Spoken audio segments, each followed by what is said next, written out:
बिस्मिल्लाहिर्रहमानिर्रहीम। अस्सलाम वालेकुम नादरीन, आप यूट्यूब चैनल देख रहे हैं, मैं इमरान खान हूँ। नादरीन, सबसे पहले तो जो हम वीलॉग कर रहे हैं लगातार, लाहौर में ख़वातीन के साथ ज़्यादती की गई और ये गैर मुल्की ख़वातीन थी। ये मामला एक सादा मामला नहीं है। पाकिस्तान में रोज़ाना बहुत सारी ख़वातीन के साथ ज़्यादती के मामलात होते हैं, जुल्म के मामलात होते हैं, बहुत सारे रिपोर्ट होते हैं, बहुत सारे रिपोर्ट भी नहीं होते। हमारे जैसे मुआशरे में ये चीज़ें और पूरी दुनिया में भी होती रहती हैं। लेकिन ये मामला इतनी हसासियत क्यों इख्तियार कर गया? नंबर एक, ये ख़वातीन गैर मुल्की थी, पाकिस्तान की आलमी सतह पे बदनामी हुई। अब इंटरनेशनल मीडिया में भी इक्का दुक्का जगह पे ये खबर छपी है। जब ये मज़ीद फैलेगी, ये ख़वातीन किसी जगह पे जाकर बयान देंगी तो सूरत हाल मज़ीद बिगड़ती जाएगी। तो पाकिस्तान के लिए एक बदनामी है। नंबर दो, ये मामला जो है वो जुड़ा है शाही ख़ानदान के साथ, यानी जो पाकिस्तान का हुक्मरान ख़ानदान है। पंजाब में उनकी वज़ारत आला है, वफाक में उनकी हुकूमत है, पाकिस्तान का नायब वज़ीर आज़म भी है, पंजाब में भी उनका एक वज़ीर है अली डार, और नायब वज़ीर आज़म का नवासा है, एक और जो वज़ीर है उसका वो भांजा है। नवाज शरीफ के साथ उसकी तस्वीरें हैं, बाकी फैमिली मेम्बर्स के साथ उसकी तस्वीरें हैं, और अब तो तस्वीरें भी लोग सोशल मीडिया पे उठा उठा कर डाल रहे हैं। तो ये सारी चीज़ें जो हैं वो अहमियत इख्तियार कर जाती हैं जब एक रॉयल फैमिली या जो हुक्मरान फैमिली है वो उसके साथ जुड़ी है इतने बड़े जुर्म के साथ। और दूसरा, वो जिन ख़वातीन के साथ जुल्म हुआ वो गैर मुल्की शहरी हैं और ऐसे ममालिक की शहरी हैं जहाँ पे ह्यूमन राइट्स को बहुत ज़्यादा अहमियत दी जाती है। अब एक नई चीज़ सामने आई है जो हिला देने वाली है। देखिए, एक प्रेस रिलीज आई थी DIG फैसल कामरान की, और उस प्रेस रिलीज के अंदर सबसे पहला जो जुमला था वो क्या था? Maryam Nawaz in action. और फिडम ताड़े पुलिस होने होते, यानी DIG ने सबसे पहले जो जुमला लिखा वो क्या लिखा कि मरियम नवाज इन एक्शन। उसके बाद बताया जी मरियम नवाज ने हमें हुक्म दिया तो उसके बाद हमने औरतों को 2 घंटे के अंदर बाजियाब करवा लिया। अगर मरियम नवाज हुक्म ना देती तो क्या 2 घंटे में बाजियाब ना होती? तुम लोग ऐसे ही बैठे रहते चुप करके बेशर्मों की तरह। असल कहानी अब खुली है।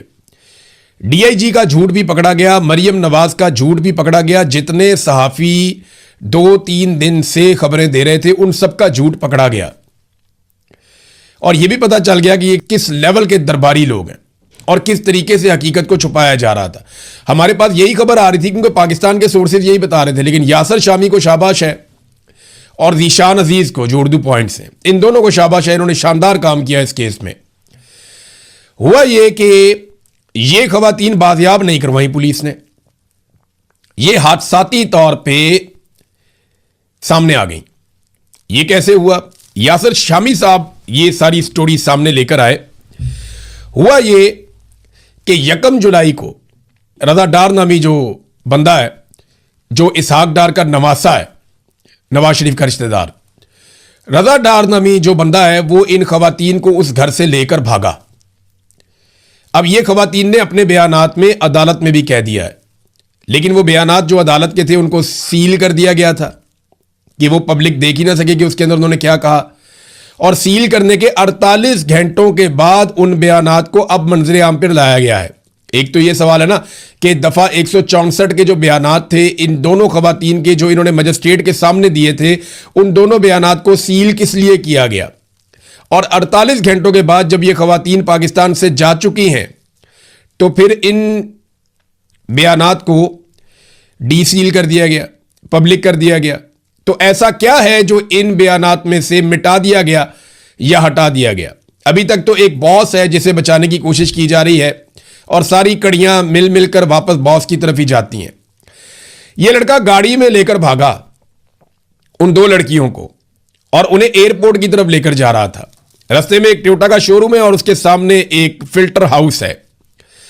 वहां पे ये लड़का हारन दे रहा था, डिपर्स मार रहा था, गाड़ियों को आगे से हटने का कह रहा था, और ऐसा लगता है कि शायद ये इन औरतों को एयरपोर्ट पहुंचाना चाहता था या कहीं शिफ्ट करना चाहता था या पाकिस्तान से बाहर निकालना चाहता था। कुछ ना कुछ तो इसके दिमाग में चल रहा था, लेकिन ये बहुत इमरजेंसी में था, ये गाड़ी भगा रहा था। अब सबूत भी मिल गए हैं। इसने एक फैमिली की जो गाड़ी है उसको पीछे से आके टक्कर मार दी। वहां पे जो है वो गाड़ी उसकी भी रुक गई, वो फैमिली वालों ने अपनी गाड़ी रोक दी। तो अचानक उस गाड़ी में से 2 ख़वातीन, ये दोनों गैर मुल्की ख़वातीन, ये उतरती हैं और शोर मचा देती हैं और ये इतना शोर मचाती हैं, इतनी पैनिक हो जाती हैं कि वो ज़मीन पे बैठ जाती है उनमें से एक खातून, और दूसरी ज़मीन पे लेट जाती है शोर मचा के। तो वहाँ पे आवाम की भीड़ इकट्ठी होना शुरू हो गई। तो ऐसे में वो लड़का जो था वो वहाँ से उस गाड़ी को लेकर भागा जो इन्हें लेकर शिफ्ट कर रहा था।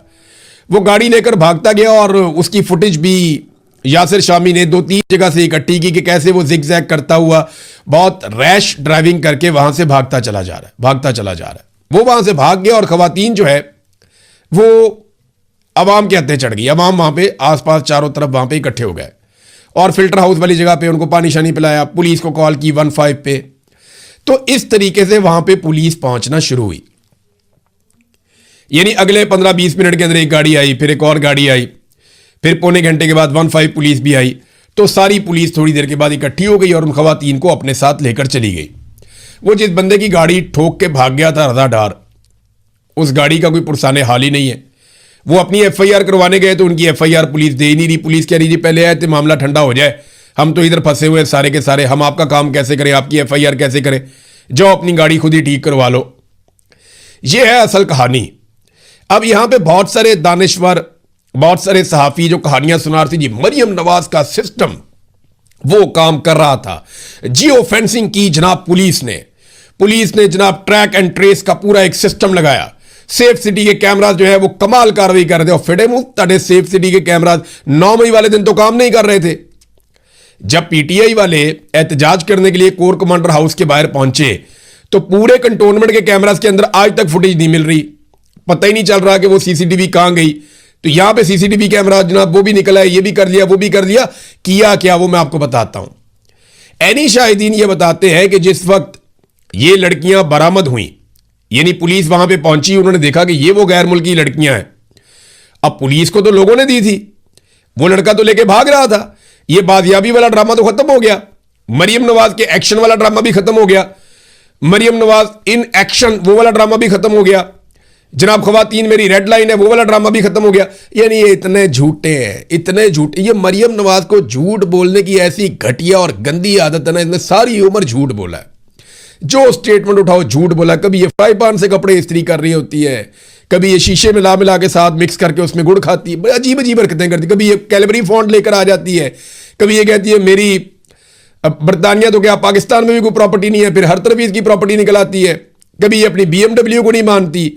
मेरी समझ से भाई कभी कहती है हम बहुत गरीब होते थे, कभी ये कहते हैं हम बहुत अमीर होते थे। इस औरत की ना झूठ बोल बोल के, क्योंकि ये एक पॉलिटिकल लीडर है इसलिए मैं इस पर तनकीद कर सकता हूं, और ये औरत कार्ड के पीछे छुप भी नहीं सकती। तो ये औरत बहुत झूठ बोलती है और इसने इतना झूठ बोला कि इसका सारा निजाम अब झूठ पे लग गया है।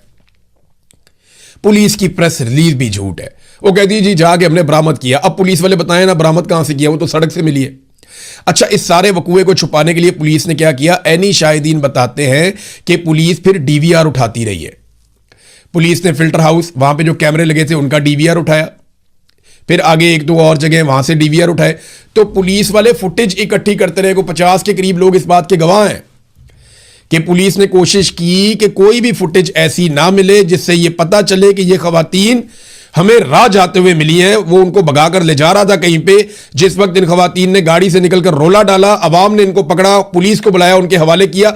ये वाला सारा मामला पुलिस छुपाना चाहती थी इसलिए ताकि मरियम नवाज को क्रेडिट दिया जा सके। देखें जी कितनी बड़ी कुर्बानी दे रहे हैं कि इनके खानदान के बंदों ने मुंह काला किया है, तो ये इसके बावजूद जनाब डट कर खड़े हैं और जनाब इंसाफ दे रहे हैं। ऐसा नहीं है, ये 2 नंबरी कर रहे थे, फ्रॉड कर रहे थे। लोगों ने खवातीन को पकड़ लिया और पकड़ के पुलिस के हवाले किया। ये बात अब खुल चुकी है। यासिर शामी को एक मरतबा फिर शाबाश, और बहुत सारे हकायक सामने लाने पर, क्योंकि एक एक कड़ी को जोड़ा है ज़ीशान अजीज ने, उन्हें भी शाबाश मिलनी चाहिए इस केस में। 1-2 और वकला हैं वो बड़ा अच्छा काम कर रहे हैं और वो चुप करके काम कर रहे हैं खामोशी से। वो नहीं चाहते कि उनकी इंफॉर्मेशन बाहर आए। तो ठीक है, जब वो चाहेंगे तो उनकी इंफॉर्मेशन हम देंगे, लेकिन उनके पास बहुत ज्यादा हकायक हैं। अब मामला यह है कि गाड़ी के अंदर अब खवातीन के बयानात फिर बाहर आ जाते हैं। जब यासिर शामी ये सारी चोरी पकड़ लेता है तो फिर खवातीन के बयानात बाहर आने में तो प्रॉब्लम कोई नहीं है ना। फिर उनके जो बयानात हैं 164 के क्योंकि तनकीद बहुत हो रही थी, उनको डीसील कर दिया गया। फैसल वाडा भी कह रहा था, बाकी लोग भी कह रहे थे, रोला पड़ा हुआ था। जब उनको डीसील किया गया तो मुझे पूरा यकीन है कि कुछ ना कुछ तो उनके साथ किया गया, मुझे ऐसा लगता है, क्योंकि ये सिस्टम इंतहाई गंदा और गलीज है। बॉस को बचाने के लिए ये किसी भी लेवल तक जा सकता है। उस बयान के अंदर भी खवातीन कह रही हैं कि वो बंदा बॉस से बात कर रहा था और बॉस की इंस्ट्रक्शन ले रहा था। अब वो बॉस कौन है जिसे रजा भी बड़े प्यार से बॉस कहकर बुलाता है, उनके अहकामात को तस्लीम करता है, और दूसरा वो खवातीन ये कहती हैं कि वो बॉस इंग्लिश बहुत अच्छी और फ्रीक्वेंटली बोलता है, यानी उसकी अंग्रेजी बहुत अच्छी है जो बॉस है, और वो बड़े अच्छे तरीके से अंग्रेजी में बातचीत भी करता है। अब नाजरीन, ये जो मरियम नवाज इन एक्शन, इसका मतलब पता क्या है? ये इदारे, खासतौर पे लॉ इन्फोर्समेंट के इदारे, इस वक्त शरीफ खानदान के जाती मुलाजिम बन चुके हैं। जो डीआईजी ने किया वो बिल्कुल वैसे है जैसे कोई जाती मुलाजिम करता है किसी के लिए, कि अचानक से उन्हें पब्लिक से एक फोन आता है। ये जरूर है, वो बात फिर क्लियर कर दूं कि वो बात ठीक है कि वो लड़कियों के वालिद ने राब्ता किया, उसने कोशिश की, वो एम्बेसी मुतहर्रिक हुई, ये लोग परेशान थे, ये भाग दौड़ कर रहे थे, लेकिन खवातीन को गायब किया जा रहा था। हो सकता है उन्हें पाकिस्तान से बाहर निकाल दिया जाता, मामला ही ठप कर दिया जाता, लेकिन क्योंकि बीच में आ गई पब्लिक और कुदरत, और पब्लिक ने पकड़ लिया सारा मामला, गाड़ी का एक्सीडेंट हो गया, तो फिर इन्हें ना चाहते हुए भी ये सारा मामला सामने लाना पड़ा और इसको डॉक्यूमेंट करना पड़ा। एफआईआर की कोई औकात नहीं है, मेडिकल की कोई औकात नहीं है, ये बंदे थोड़े अरसे में छूट जाएंगे। नजम सेठी ने भी कहा, नजम सेठी साबिक वज़ीर आला भी रहा निगरान, तो वो वैसे ही नहीं बात की, वो वाकई में इन्होंने इतने सारे सुकम छोड़ दिए हैं कि अब ये कभी भी छूट जाएंगे ये लोग। लेकिन ज़ाती मुलाजमों वाला सलूक किया है, यानी ज़ाती मुलाजमों वाली हरकतें हैं जो इस वक्त पुलिस ने की, खासतौर पर डीआईजी ने, एसएसपी ने, मरियम नवाज को राजी रखने के लिए। और नाजरीन, अब भी मैं आपको यह बताऊं कि असल बंदा बॉस है जिसको बचाने की कोशिश की जा रही है, और मेरा यह ख्याल है कि इन खवातीन को ख़रीदने की भी कोशिश की जाएगी। ये बैरून मुल्क मौजूद भी होंगी तो इनको 10-15 मिलियन डॉलर भी दिए जा सकते हैं, इससे ज़्यादा पैसा भी दिया जा सकता है कि आपने बॉस को नहीं पहचानना, आपने कभी नहीं बताना कि बॉस है कौन। लेकिन हम कोशिश करेंगे कि इन खवातीन को बॉस की तस्वीर दिखाएं और इनसे पूछें कि जनाब बताएं, ये बॉस ये तो नहीं था या वो तो नहीं था। और जिस दिन इन्होंने बता दिया कि ये वाला बंदा बॉस है, तो फिर ये वाला बंदा जो है वो अपनी खैर मनाए। बहुत जल्दी आपको ये चीज़ें समझ आएंगी। अब नाजरीन, आज़ाद कश्मीर में एक नई अपील की गई है और ये उमर नज़ीर कश्मीरी साहब ने की है। ये अपील मैं आपके सामने रखता हूँ। उन्होंने कहा, जी आज़ाद कश्मीर के तीनों डिवीजन बिलखसूस एहलियान मुजफ्फराबाद, झेलम वैली और नीलम वैली के अवाम से मेरी अपील है कि शौकत नवाज मीर और दीगर सैकड़ों निहत्ते अवाम की जबरी गुमशुदगियों, कश्मीरियों के कत्लेआम और मुतालबात पर अमल दरामद के लिए भरपूर कुव्वत के साथ कल बरोज़ एतवार घरों से बाहर निकले और भरपूर एहतजाज करें।